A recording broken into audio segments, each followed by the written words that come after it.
Por ejemplo, ¿Por qué te llamas Caneli? Por la Caneli, la laca. ¡Ay, la Caneli!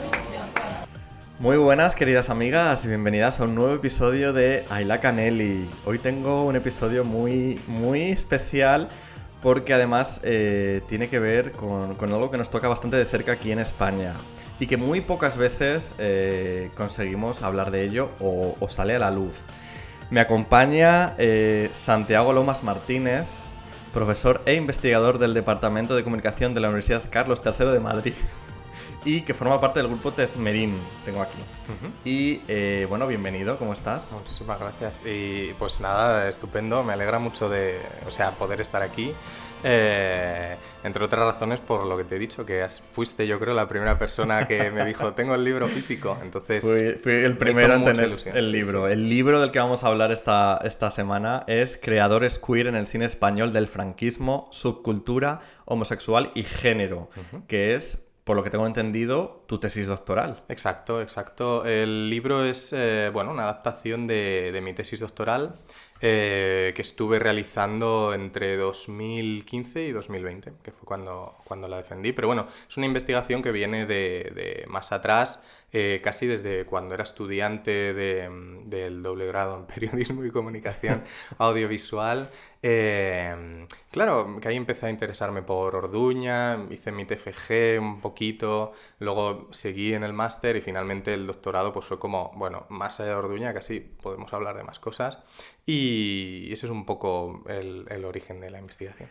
Pero claro, a ver, supongo que a Orduña llegas también con otro badaje, porque al final Orduña, hoy en día yo creo, si es que alguien lo conoce, es por esas películas de historia, ¿no? Y marcadamente del régimen de Franco, ¿no? Sí.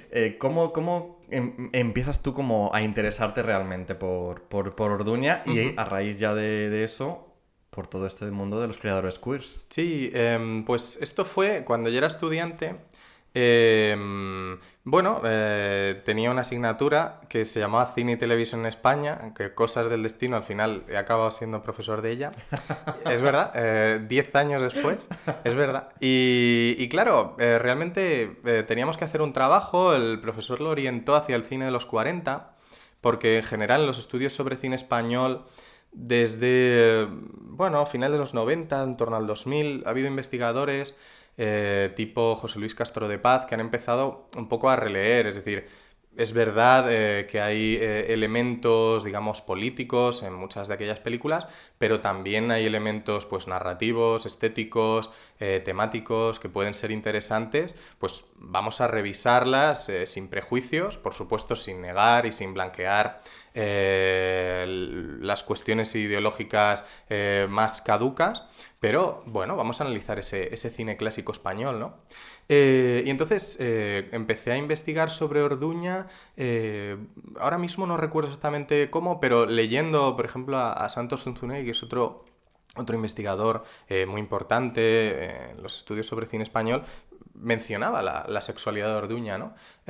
Y mencionaba la película Mil la Legión. Y entonces vi a Mil la Legión y aparte me llamó la atención porque tuve un poco esa sensación mágica que había tenido viendo películas tipo Showgirls, de esto es maravilloso y a la vez horroroso, ¿no? En plan, porque en A Mí la Legión son dos legionarios que son muy amigos, tienen este vínculo muy intenso. Pero luego de repente a mitad de la película uno resulta que es un príncipe que vive en un país inventado que se llama Eslonia y el otro es un anarquista y se reencuentran y vuelven juntos. Y claro, era una suma de elementos tan extrema, ¿no? Esta combinación antagónica, que eso me llamó la atención, ¿no? Ya empecé a tirar un poco del hilo de Orduña, ver Locura de amor, el último cuplé. Y no sé, y esto igual es un poco excesivo, ¿no? Pero decir, no sé, hay algo aquí que me llama. ¿Por qué me llaman más estas películas que otras? ¿Por qué disfruto más estas películas que otras? Un poco va por ahí, ¿no? Sí, un poco la llamada de la selva, ¿no?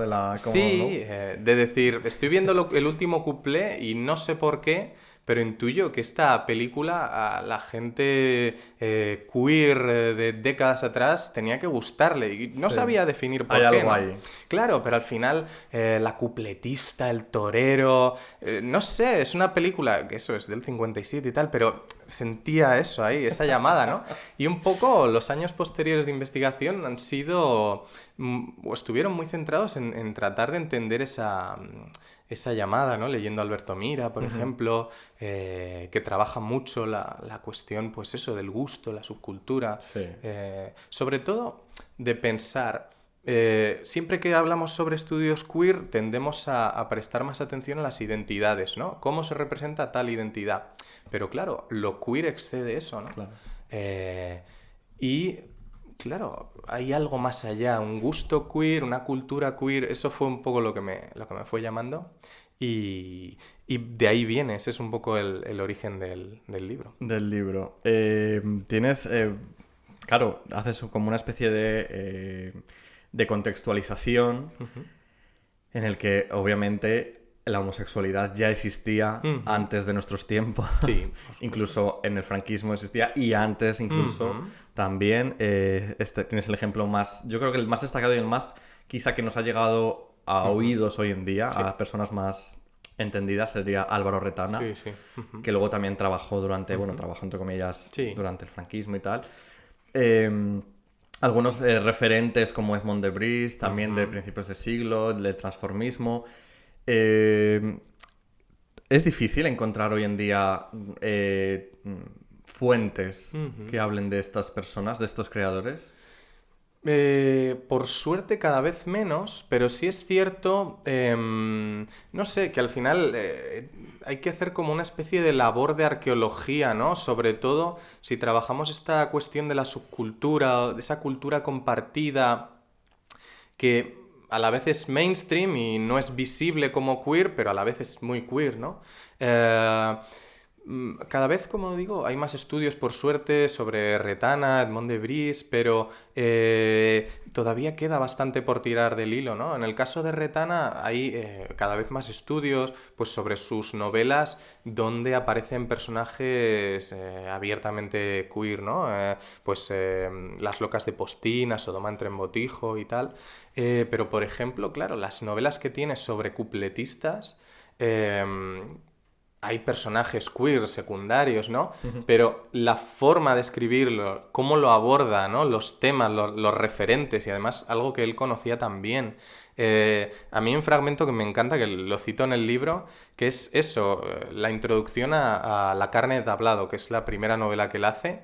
Que dice, la vida de una mujer de su casa, eso se puede resumir en pocas palabras, ¿no? Pero la vida de una cupletista con los amores, ¿no? Con la frivolidad, eso necesitamos tomos de 300 páginas. Y es algo que dice, joder, ¿cómo no se dan cuenta, no? Si el estilo es puro camp, es pura pluma, ¿no? Sí. Y lo está haciendo en 1918. No sé, pues sobre eso sí que queda ahí trabajo por hacer y en general yo creo que sobre Álvaro Retana, ahora que estamos un poco con la moda de los biopics en películas, en series, es que tendría que haber una serie, Totalmente. ¿no? Y Sobre además, su vida. yo no entiendo muy bien qué está pasando o qué ha pasado, qué pasa con los derechos de sus obras, porque realmente están desaparecidas en combate casi todas. Sí, ahí no lo sé, claro. No sé también si hay editoriales interesadas en volverlas a sacar, ¿no? Una cosa es cierta, y es que, por ejemplo, los libros estos que él sacó a finales de los 60, mediados finales, ¿no? En Iberdibro tengo yo echado el ojo Claro, a son el arte...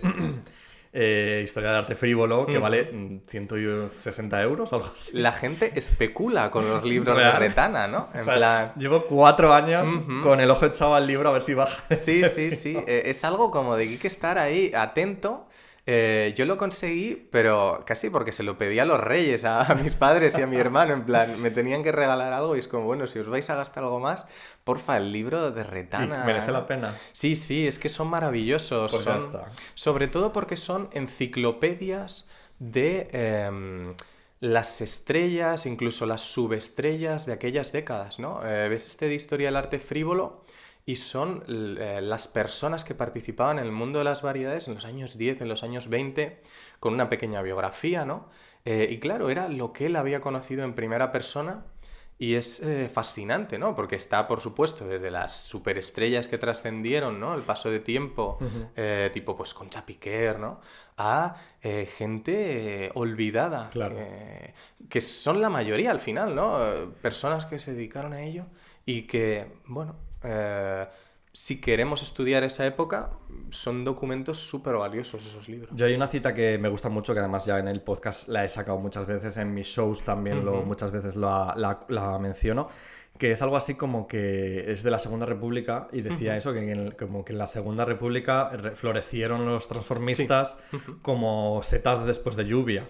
O sea, es Claro, como claro. una especie de florecimiento increíble del que no tenemos nada Claro, claro. y del que ha llegado algunas cositas por fichas policiales, Sí. por redadas y nombres simplemente, o en este caso Retana, que claro, que Retana escribe ya estas historias de arte frívolo y más Sí. en los 60, Sí. cuando ya han pasado décadas después de todo este tiempo. Bueno, volvemos un poquito a el momento creadores queer, porque tú en el libro lo que haces es definir bastante cuál va a ser tu línea de trabajo con eso de crear Sí.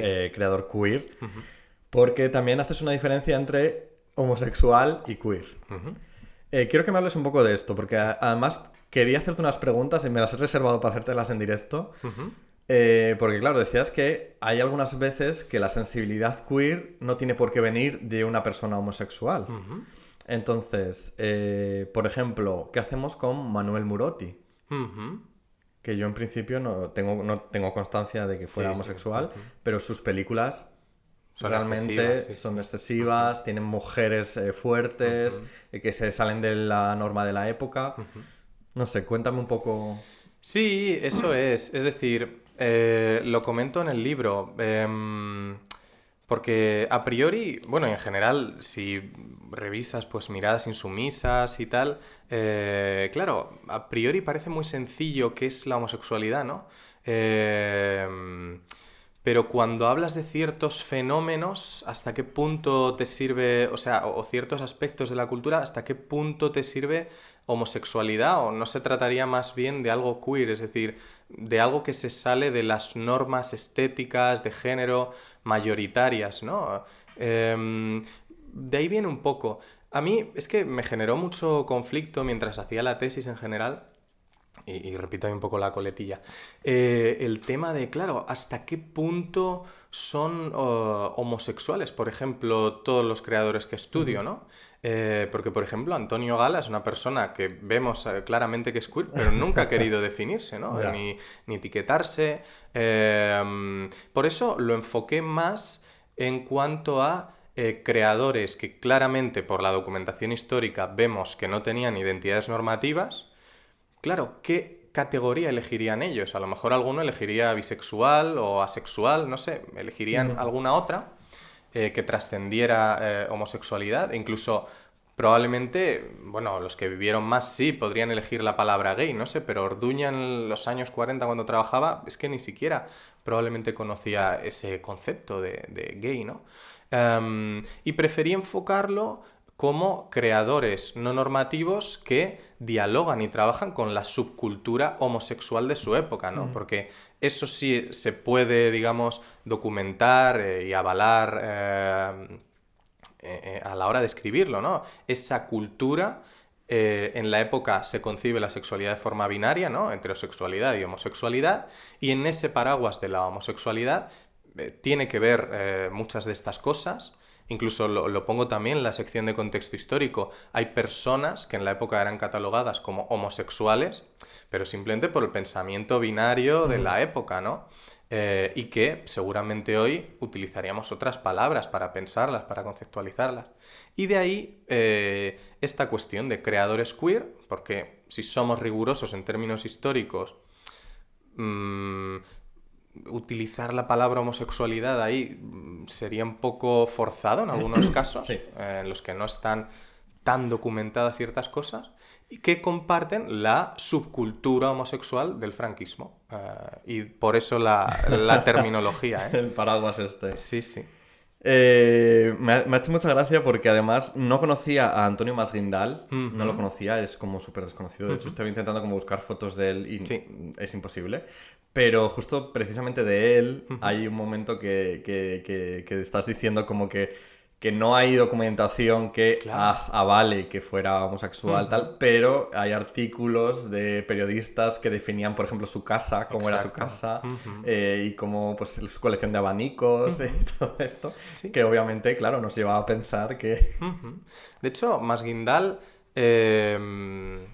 igual es decir mucho, pero casi es un poco, o sea, es un descubrimiento que yo hago durante la tesis, ¿no? Al fin, porque precisamente conociendo esa subcultura, conociendo esos referentes, esos códigos compartidos, eso te lleva hacia ciertas direcciones, ¿no? Y es un poco, claro, cuando ves ciertas figuras que de forma reiterada, porque, no sé, pues eso, coincide que manejan esos referentes, que manejan esos códigos, que colaboran con esos otros creadores. Claro, apunta en esa dirección, ¿no? No es tanto alguien que a lo mejor pasa de una forma más tangencial o más pasajera. Y en el caso de Masguindal, claro, es que ves las películas que Masguindal hacía para Orduña y un poco el detector empieza a subir, ¿no? El detector de lo queer empieza a subir porque, claro, los referentes que maneja... Luego también fue muy importante ahí ver la única película que él dirigió, Torturados. Claro, comento mucho esa escena en el libro. Hay una escena en la que la protagonista va a la playa, ¿no? Y justo hay un viejo amigo de la infancia, ¿no? Pero es un maromo enorme y el tío le hace planos cenitales a él separado para ver cómo nada, ¿no? Para ver su cuerpo. Claro, ¿tomaría esa decisión José Luis de Heredia o Rafael Gil? Claro, es que en la decisión que está tomando... Hay una desviación de la mirada y también es que es algo que no está justificado por la narrativa. O sea, es algo que está justificado por el placer visual de ver al tipo este, que claro, indagando ya buscaba, es que había sido un nadador, había hecho lucha libre y aparece como actor en la peli de Masguindal y luego en otra de Orduña, Y ya está. enigmáticamente, ¿no? Claro. A mí el caso de Masguindal me obsesionaba. Porque, claro, es que ves tantas cosas, pues la película. Luego, al final, se te genera una cierta intuición. Dije, joder, vamos a buscar esta peli que fue su debut, que iba a ser su debut y que la censura prohibió, como explico en el libro. El mañana no existe. Y es la historia de un chapero, en plan, en el año 49, que le dice el censor, la historia de un hombre gancho no es creíble, ¿no? Porque eso no existe. El tío no se imagina que existe la prostitución Claro. masculina. Pero ¿cómo no va a existir, no? Al final... Claro, y esas intuiciones, una cosa muy bonita del proceso de investigación de la tesis es cómo se iban verificando, ¿no? Con ciertos hallazgos. Estar leyendo el guión del Mañana no existe en el archivo este de Alcalá de Henares y ver justo cuando muere el personaje, se muere citando a Oscar Wilde, ¿no? Entonces es como, no hace falta que me lo digas, no cita el nombre de Wilde, pero te estás muriendo y dices, se mata lo que se ama. Bueno, es que es eso, ¿no? Claro. Está manejando esos códigos, esos referentes. Y, en fin, el mundo Masguindal me ha obsesionado durante años. Yo ya te digo que es mi gran descubrimiento Sí. después de leer tu libro, porque no tenía ni idea, no lo conocía de nada. Hablamos entonces de esa subcultura, de ese conocimiento Sí, que, como estás diciendo, Masguindal poseía perfectamente. claro, claro.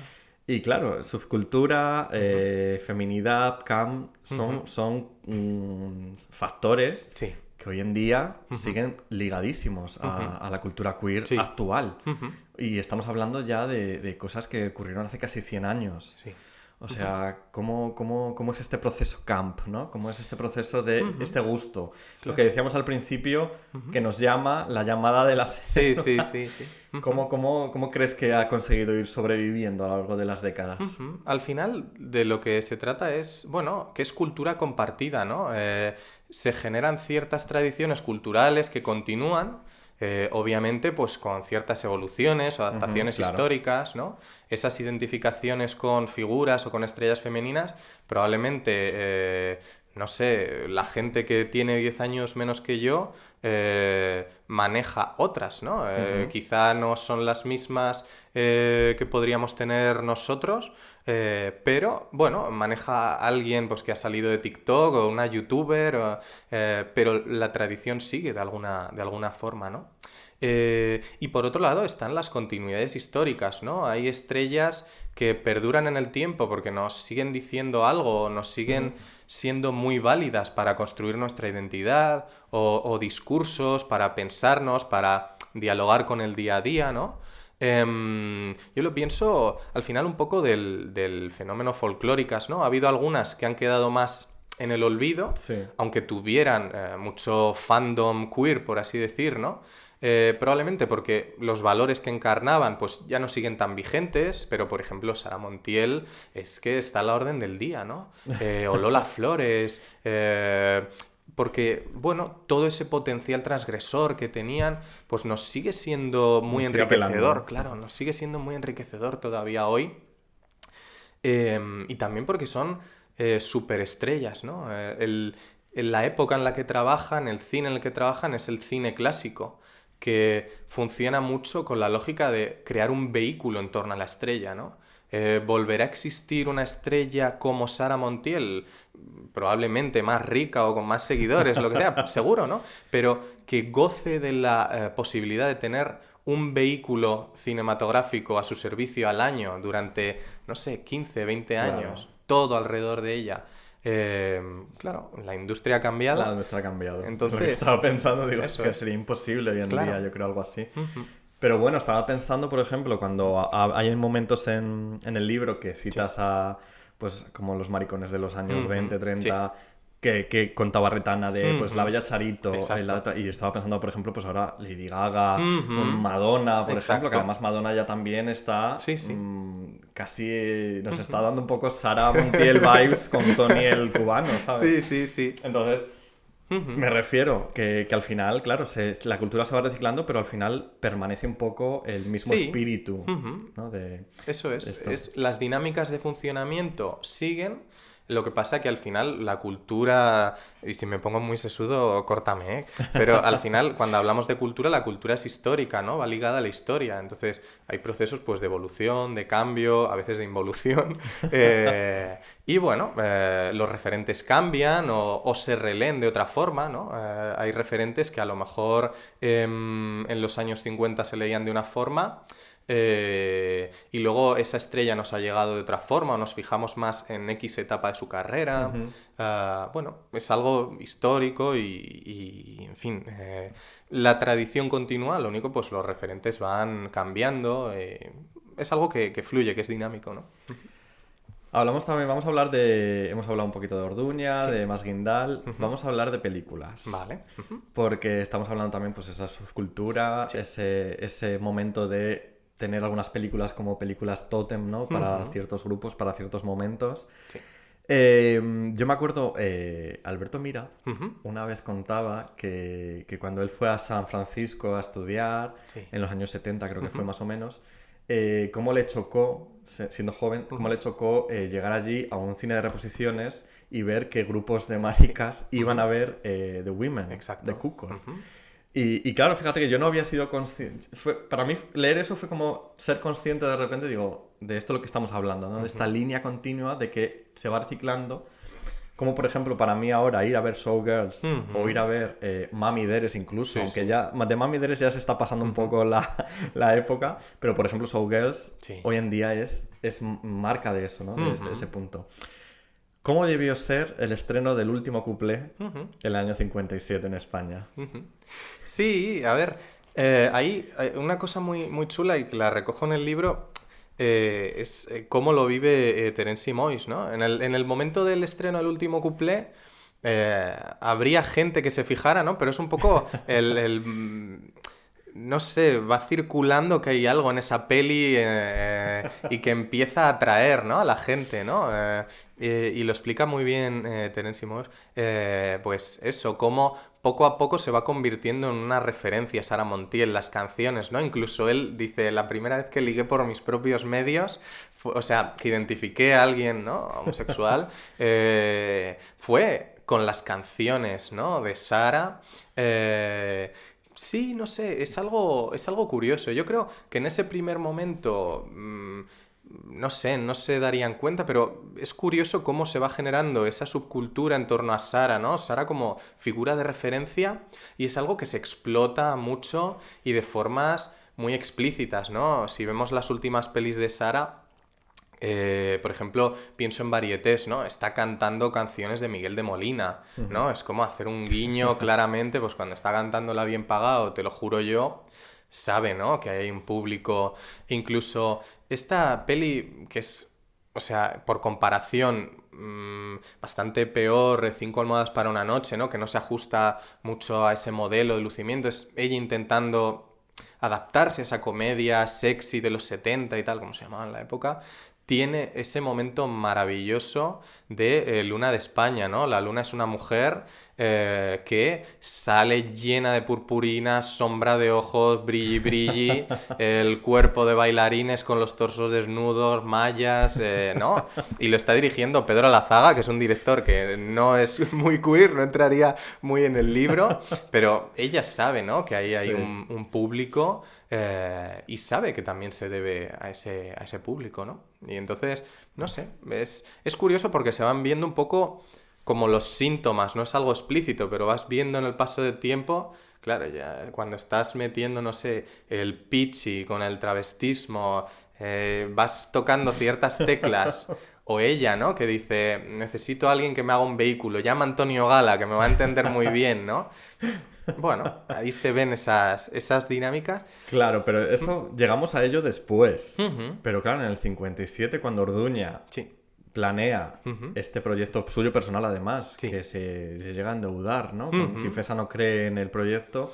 Sí, lo produce él con su propio dinero y consigue que Cifesa pague la distribución y tal, un poco a modo de favor casi, Claro. por como había sido el director estrella de Cifesa a finales de los 40, pero él corre con los gastos. Y que Sara, además, está ya fuera de España. Ujú, Sara en ese momento estaba en América, de hecho, Sí, sí. haciendo sus películas americanas Sí. después de haber triunfado en México.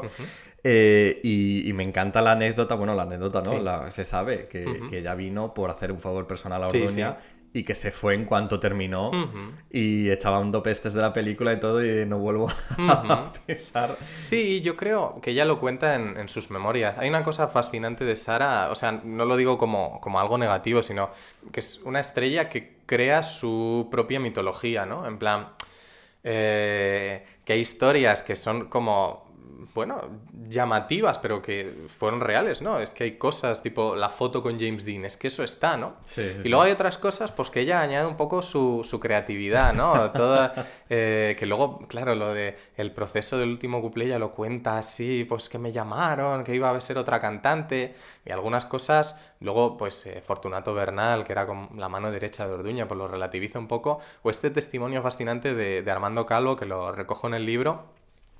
Yo creo que ella lo aceptó, y ahí enlazo con lo que decía, porque al final, siendo mujer en una industria que es muy patriarcal, claro, y ahí cuando hizo el último cuplé tenía 28, 29 años, si no me equivoco, y era como...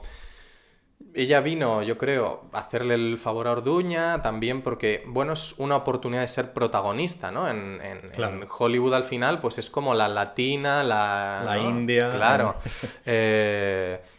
Pero sin mucha confianza en el proyecto, ¿no? Sino, bueno, entre comillas, con la mentalidad de la época, el tiempo corre y es un tiempo cruel, sobre todo si eres mujer en la industria, acepta ese papel protagonista y bueno, pues salió bien, ¿no? Ahí, bueno, pues eso, hay gente tipo Armando Calvo que lo cuenta muy bien, que no creían mucho en el proyecto, ¿no? De hecho, el cuplé a mediados de los 50, es verdad que estaba Lilian de Celis en la radio y tal, pero claro, en una cosa como anacrónica. Y es curioso lo que pasa con las pelis del cuplé, y es que las canciones de los años 10 y los años 20 sirven para recuperar y para, sí, eso, de alguna forma recuperar el sexo, ¿no? La sexualidad, el erotismo, o sea, para... Se había perdido. Claro, para introducir modernidad en la España de finales de los 50, ¿no? Se Fíjate. usa lo de 30, 40 Sí. años antes para ello. Qué fuerte. Bueno, cuenta en sus memorias Vicente Ujú. Parra Sí. que él fue el primero que avisó a Sara. Eso es. Él debió sentir la llamada también del cuplé.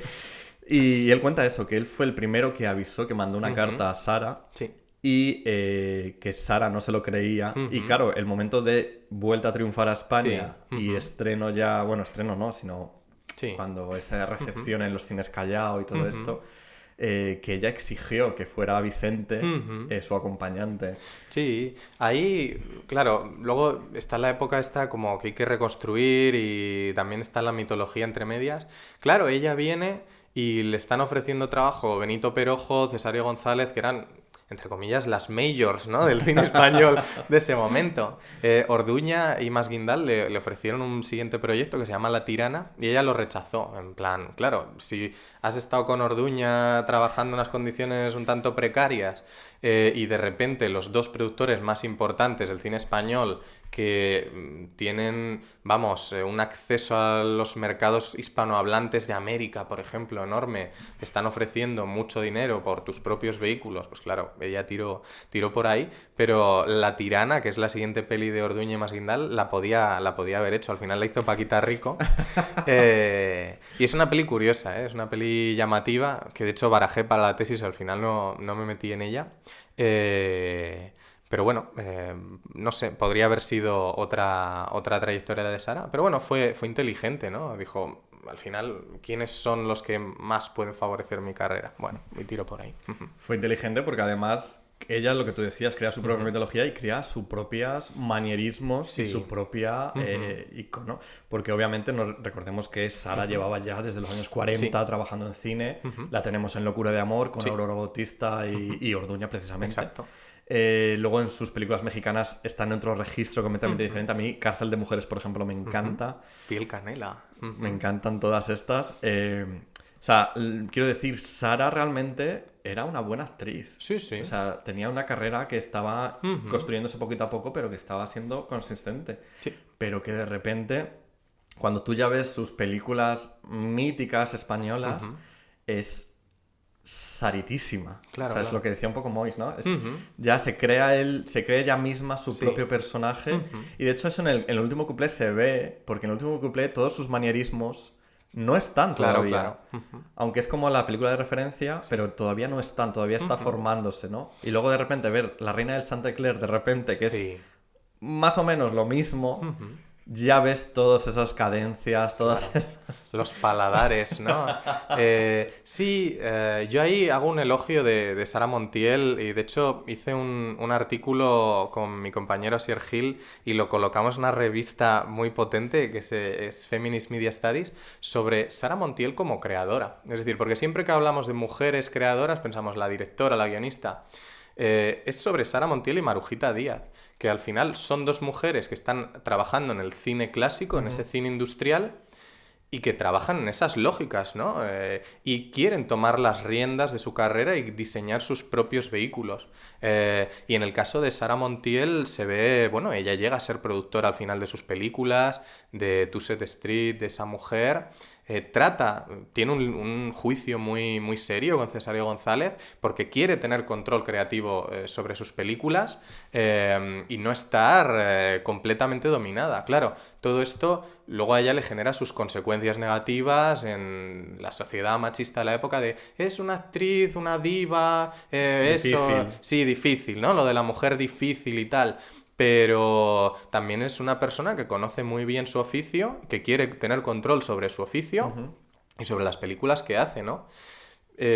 Ahí lo cuento, de hecho, en el capítulo sobre esa mujer, que dentro de esos creadores queer también añado a Sara, entre comillas, ¿no? Porque ella es creadora. Todo ese potencial queer que vemos en esa mujer no solo viene de Antonio Gala, sino que es ella... claro, sabe qué es lo que da dinero, quiere innovar... pero a la vez tampoco hacer una ruptura total de imagen y intenta conciliar esas dimensiones y lo cuenta Mario Camus y lo cuenta Bardem, que era una mujer que conocía muy bien su oficio, ¿no? La fotografía, cómo debía ser rodada. Incluso vemos una película como Esa mujer, que eso también es una de las cosas que genera más potencial camp, y es que ella sabe, o ella, bueno... ella considera que su mejor tipo de plano es el escorzo, ¿no? Y eso determina el lenguaje visual de la película. ¿Sabes? Es Mario Camus, el autor, tal, pero está rodando con el escorzo, el director de fotografía que ella quiere. La famosa media, ¿no? Sí, eso es. Y eso, ahora no me acuerdo si estaba en el libro, pero analizaba alguna de las escenas. Es que hay películas, claro, la regla clave del cine clásico, respeta el eje, ¿no? Y es que se saltan el eje porque hay que sacar los dos perfiles de ella. Lo pongo. Es que como recorté, claro, porque lo que importa es eso, es la estrella, ¿no? No podemos, porque hay gente que estas películas comerciales las denosta de una forma ahí muy apresurada. Es que no podemos juzgar una película como Esa mujer como juzgamos una película, no sé, de cine de autor. Es que es otro tipo de cine. Es cine industrial, con una estrella, convenciones de género. Entonces, hay que juzgarlo en sus propios términos. Claro. Y en ese tipo de cine, Sara es, vamos, la más. La más, total. Fíjate que hablando de esa mujer, justo hace unos días, un amigo, Aleix, me decía, creo que voy a poner una de Sara porque te estoy viendo que estás viendo tú también de Sara, entonces tal, voy a ponerme Esa mujer. Y dije... Pues cariño, prepárate para el viaje. Es maravilla. Y además le dije, vete contándome. Y eran ya como a la 1 de la mañana y me iba poniendo, bueno, no me puedo creer lo que acaba de pasar. Claro, pero bueno. Ya voy cuando se la quiere jugar a una carta el novio y ahora cuando abandona el convento. Y... Yo mi momento favorito es cuando vuelve, obviamente, claro, que es mítico. El mítico también que Almodóvar usa en La mala educación, que Mira usa también en su... que es que yo he usado en mis números drag. Tanto me ha cambiado el mundo, ¿no? No me reconoce madre. Exacto. No me ha cambiado el mundo. Yo fíjate que al final estaba viendo todas las referencias que manejaba las películas y yo pensaba, digo, madre mía, si es que todas estas canciones, estas películas son las que hago yo en mis shows de drag, en mis shows travestis. Porque, por ejemplo, El balcón de la luna, mítica. Este All Stars de folclórica. Sí, eso.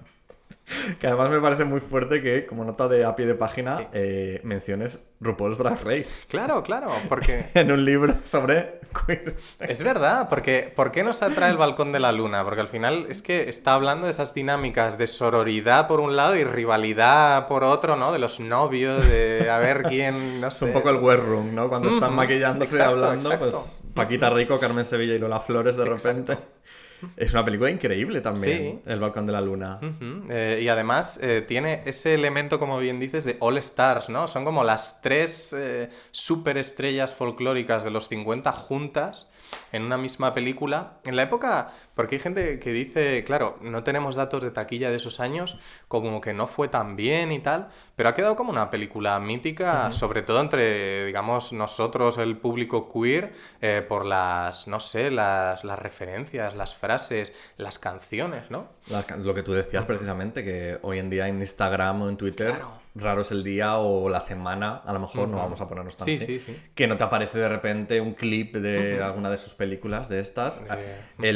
Por ejemplo, Like Qué calor. Exacto. Yo recuerdo en mis fiestas travestis de cumpleaños de 2015, creo que fue, hacerla con mi amiga hermana Snorkel, que en ese momento era Mina Lorgan, y con Daisy Kling, que era la tercera en Discordia, y hacer las tres El balcón de la luna. Claro. Y yo qué sé, por ejemplo, la del Carambí, yo la barajé para la Rabalada de Barcelona, en el que estuve invitado este pasado octubre, pero al final no surgió. Pero vamos, me parece increíble. Sí, además El balcón de la luna, que lo cuento ahí, es probablemente la película en la que más creadores queer que conocemos coincidieron trabajando juntos, ¿no? Porque está Luis Sanz produciendo, está Luis Saslavsky, que es un poco, entre comillas, esto es una simplificación, pero el creador queer estrella del cine argentino, ¿no? De los años 30, 40, un poco lo que digo, el homólogo de Cukor o de Orduña, de Cukor en Estados Unidos o de Orduña en España, ¿no? Y luego las canciones, ¿no? Que son Rafael de León, Juan Solano. Hay otro caso fascinante ahí que nunca se ha investigado y que es todo un enigma, que es Antonio Guijarro, que es el letrista de Alguero, que al final es el letrista de La chica Yeye, de, no sé, Tómbola, creo, ¿no? Todas estas míticas de Alguero de los 60... Y no se sabe nada. Se sabe lo poco que dice Carmen Sevilla en las memorias, que dice, ay, yo creo que ese chico era mariquita. Pero claro, en la época no se decía. Y que es un tipo que, habiendo sido el letrista probablemente más exitoso de los 60, porque al final es Marisol, Rocío Dúrcal, Concha Velasco, esa transición a lo pop, Por supuesto, la música es de Algueró y hay que recordar a Algueró y no olvidarlo, pero ¿y Guijarro? En plan... Ya, la letra. Claro, y de hecho es un tipo que se sabe muy poco, pero muere en los 80 y no sabemos nada de él. En plan, el letrista más exitoso de los años 60 con canciones que nos las conocemos todavía hoy, ¿no? El otro día viendo esto de dúos increíbles que cantaron Tómbola, ¿no? Ana Belén. Sí. Yo qué sé, La Chica Yeye, cosas de estas. Y no sabemos nada de él. Y me da pena, o sea, no sé, Ya. habrá que hacer una investigación sobre Guijarro, que además Guijarro es el autor de la mítica canción esta, la copla esta de Me gusta mi novio, ¿no? Que luego está Me gusta mi novia. Entonces, no sé, es que queda tanto ahí por hacer. Bueno, hablemos de Luis Sanz. Vale. Luis Sanz, yo tengo... ¿Tú sabes algo de las memorias de Luis Sanz? Uf, Esas ese míticas es que, claro, memorias, esa piedra roseta, ¿no? Casi Exacto. del... ¿Se sabe algo? ¿Tienes algún rastro de...? No, que va, que va. No, y sería algo maravilloso porque Luis Sanz es una persona que conoció la industria desde dentro, ¿no? Y no lo digo de una forma simple, sino probablemente conoció lo mejor y lo peor, es decir, él empezó como representante, ¿no? De estrellas muy importantes, un poco como productor a la sombra de gente tipo Cesario González, que al final era el súper productor junto con Perojo de esos años, hasta que él finalmente se convierte en su propio productor. Y es que esas memorias de Luis Sanz ojalá salieran, pero es muy triste porque se supone que se las quedó el marido, Claro. pero luego el marido estuvo con otro y que está en el armario y que se las ha quedado, ¿no? Y todo esto por lo que sale en El Mundo, en la Sí, prensa, sí, ¿no? Yo por lo que le he leído a esta periodista, ¿cómo se llama? Pilar Eire. Pilar Eire, que es un poco la que más Sí. ha hablado sobre ello. Pero claro, yo muchas veces lo pienso y solo pienso en esa persona que se supone que está en el armario y todo esto, Claro. que es el heredero final. Y digo, yo solo espero que no las haya destruido, o sea, que las tenga guardadas donde quiera y que cuando quiera ya que se las deje a quien sea y que las descubra alguien en un futuro, Claro. pero que no las haya destruido de alguna forma. Es que no sabe lo que tiene, quiero decir, a lo mejor estamos especulando Si nos con está las... escuchando, por Claro, favor, claro. mándanoslas. Estamos especulando con las memorias, a lo mejor había 3 páginas, no lo sé. Pero, claro, ese señor que llegó a representar a, no sé, a las folclóricas, que ha conocido a Lola Flores, a Carmen Sevilla, a Paquita Rico, a Jorge Mistral, es que llevó hasta estos directores, ¿no? A Saslavsky, incluso a Los Brincos. Que he conocido eso, la industria tan desde dentro. Aparte es una cosa fascinante porque siempre que hablamos de cine español, creadores, y eso es otra de las cosas que peleo un poco en el libro, también hay que hablar, no sé, de los productores, por ejemplo, ¿no? Se habla mucho del director, el guionista, por el peso este de la tradición del autor y tal, pero al final un productor como Luis Sanz, si trabaja en esas lógicas de cine clásico, manda mucho, ¿no? Porque además Luis Sanz era un tipo muy inteligente y en sus películas es él el productor, pero también tiene a sus representados, con lo cual el control creativo sobre la obra es mayor, ¿no? Y en fin, es que sería maravilloso que aparecieran esas memorias para conocer, obviamente, por supuesto, la parte frívola, pero también, no sé, los contratos, cómo se gestionaban, Sí. porque era no sé, aparece en entrevistas, ¿no? Hay gente que dice, pues es que era un productor muy a la americana, es que controlaba todo. Hasta cómo iba Rocío Dúrcal a un estreno, la ropa que llevaba, un poco cómo tenía que comportarse porque sabía, ¿no? Que la estrella no es solo lo que se ve en la película, ¿no? Sino todo lo que rodea.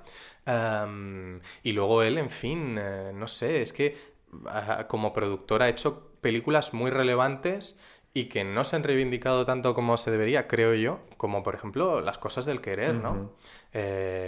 Que no sé, bueno, en fin, es que eso nos lleva a otras cuestiones, pero es que incluso la peli esta que dirigió de La Pantoja, la de Yo soy esa, Sí. que desde luego no es Alfred Hitchcock, ¿no?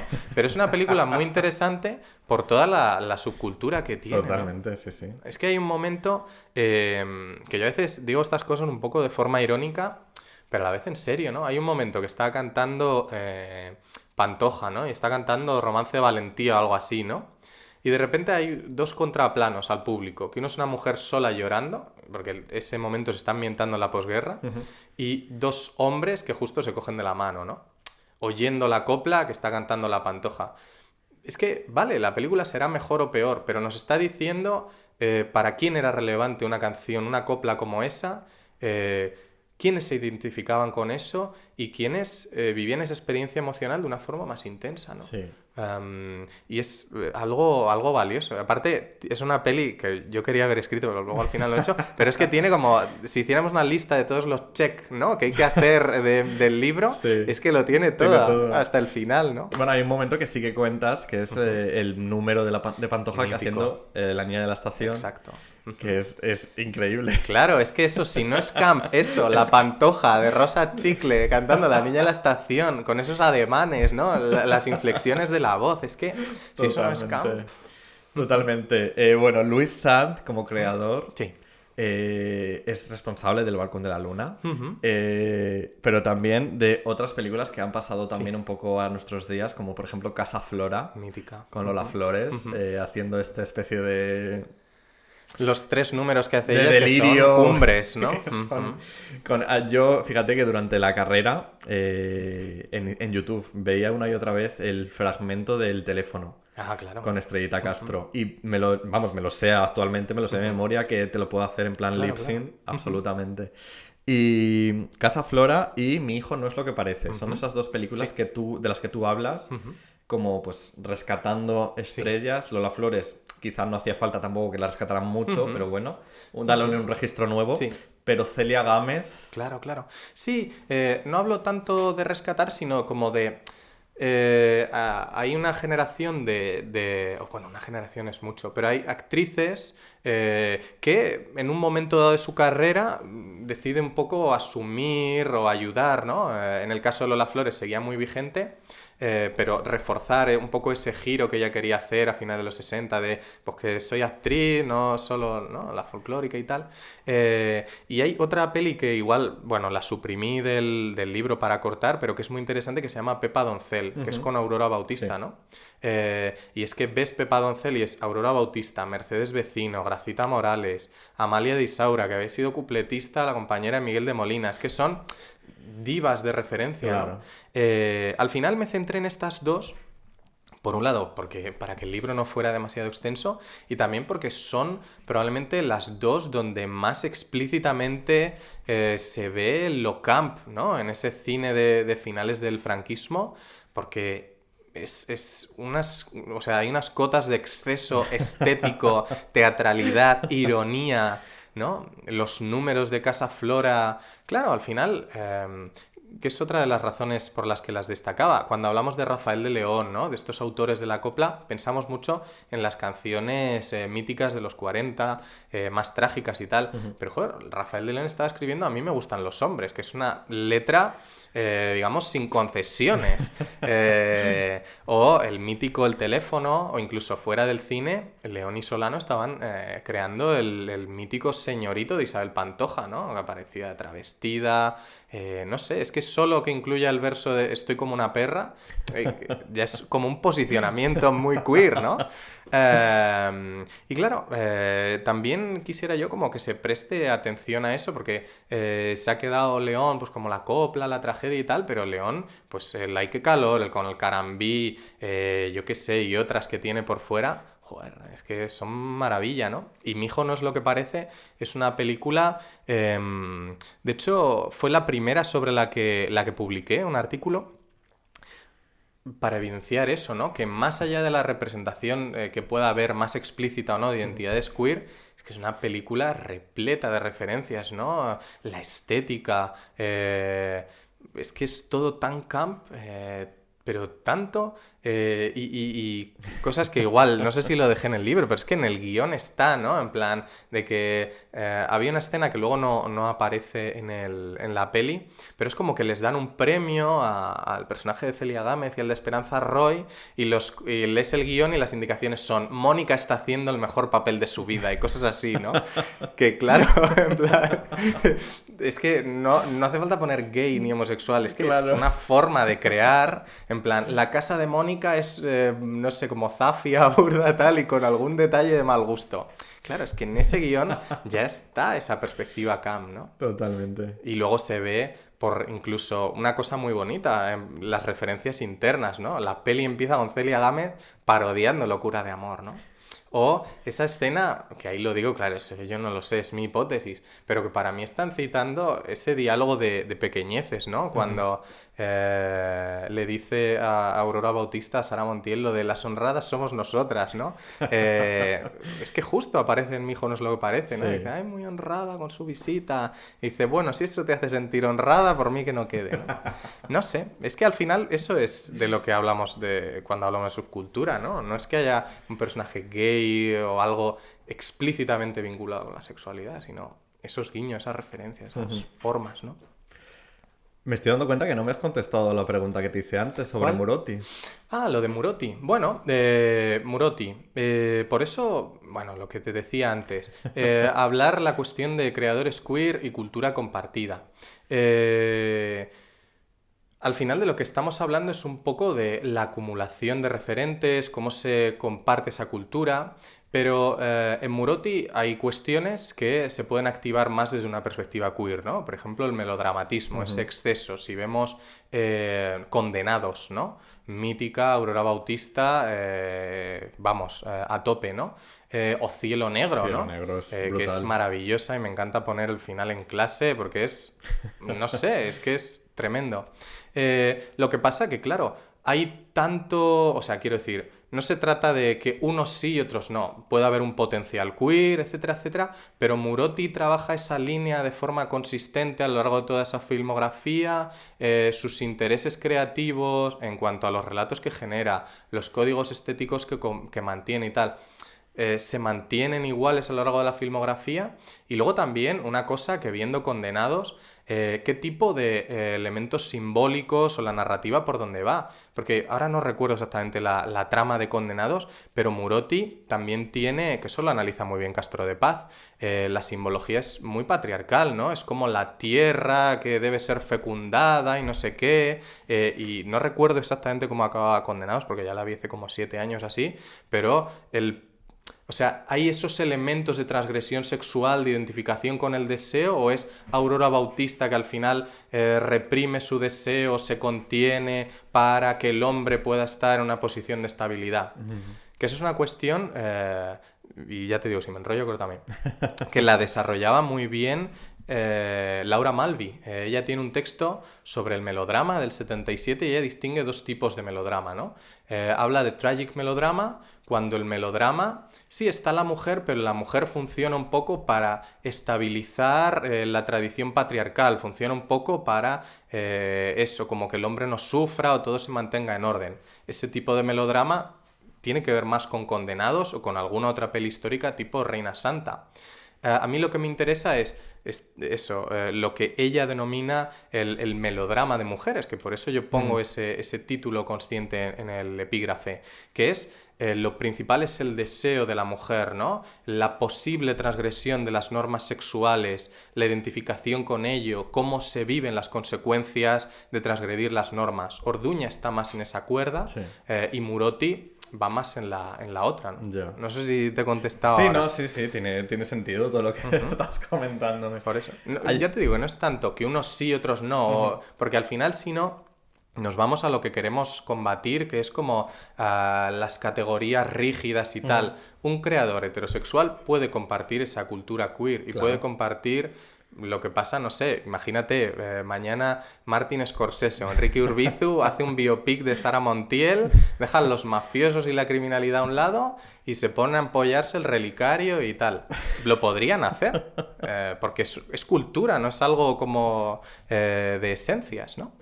Pues es un poco lo que... El ejemplo que estás poniendo ahora es un poco lo que ocurrió con Ridley Scott, que de repente nos hizo la casa Gucci, House of Gucci, que estaba Lady Gaga, no sé qué, y claro, yo por lo menos Sí, sí. iba esperando una cosa de exceso increíble y luego al final resultó una película súper aburrida, súper Ya. para mí fallida en ese sentido. Que dices, bueno, pues claro, obviamente aquí hacía falta un par de visiones queer. Claro, claro. A eso me metidas. refiero, que no quiero tanto que quede como una cosa esencialista, sino que al final cualquier persona, hetero o como sea, ¿no? En plan, si es empática con esa cultura, si decide conocerla, puede generar y tener esas visiones queer. Lo que pasa, tradicionalmente, no ha habido esa empatía, ese deseo de acercarse, ¿no? ¿Alguna película o algún creador que digas, jo, me hubiera encantado tenerlo en el libro, pero no ha sido posible? No, ahí con el libro hice dos selecciones conscientes, ¿no? Una, quería hablar de cine clásico, es decir, porque siempre es, incluso cuando se habla de cine del franquismo, es una simplificación, porque al final, es verdad, el franquismo condiciona las películas, pero es cine clásico, es decir, estrellas, géneros, happy endings, cosas así, ¿no? Y entonces ahí hubo otros cineastas que podría haber seguido trabajando en términos queer, pues tipo Miguel Picazo, por ejemplo, ¿no? Que otro, vamos, cineasta supuestamente asexual, que nadie hable del potencial queer, no sea que se manche su honor y tal. Y algunos más de los 60 y tal, pero claro, eso ya me llevaba más a los nuevos cines, el cine de autor, más como lo entendemos. Y por ahí prescindí un poco. Y por otra parte, también prioricé gente que trabajara muy en estas coordenadas de lo que, por simplificar, llamamos feminidad, pero que es casi más bien no masculinidad, ¿no? Porque siempre, o bueno, siempre no, pero tradicionalmente ha habido, bueno, y sigue habiendo muchos gays como con prejuicios, ¿no? Hacia todo lo que sea feminidad, divas, es como, uy, yo no me mancho con eso, Claro. eso, yo soy homosexual, pero hago mi deporte y Más muy por más. digno y no sé qué, que al final es como, soy más que tú porque me integro más en la norma, ¿no? Sí. Entonces, mi tesis tenía más películas y tenía una sección más sobre representaciones explícitas y como al final la ERTES me dijo un poco que recortara porque era muy amplia, prescindí de ella porque me parecía un poco que la militancia, entre comillas, política, hay que hacerla reivindicando eso, ¿no? Es decir, todo frente a esa tentación del privilegio de la masculinidad y tal, pues también está todo esto y es maravilloso y hay que recuperarlo. Y durante mucho tiempo ha habido gente gay, queer en general, para la que ha sido un tabú o incómodo hablar de que a los gays nos gusta Sara Montiel o Rocío Jurado. Por supuesto, no a todos, pero que eso está, ¿no? Y eso no te hace ser menos que otra persona, ni menos válidos tus gustos. Entonces, el libro está hecho con esa intención, es decir, esto es válido y es legítimo, y si a ti te gusta, pues más Scorsese me parece fenomenal, pero si yo quiero ver el último cuplé y disfrutarla, pues no soy menos que tú, ¿no? Simplemente me gusta otro cine. Exacto. ¿Cuál dirías que es tu película favorita de Sara? De Sara, es difícil, ¿eh? Es difícil porque me gustan todas mucho. Hay una que me gusta mucho porque tiene ese equilibrio entre la Sara actriz y la Sara manierista, y a la vez creo que tiene muchos elementos a la vez muy equilibrados, que es Pecado de amor. Que es, aparte está dirigida por Amadori, que era un director argentino clásico muy bueno creando vehículos, y ahí empieza esa Sara manierista, y a la vez que no se ha quemado tanto ciertas cosas, ¿no?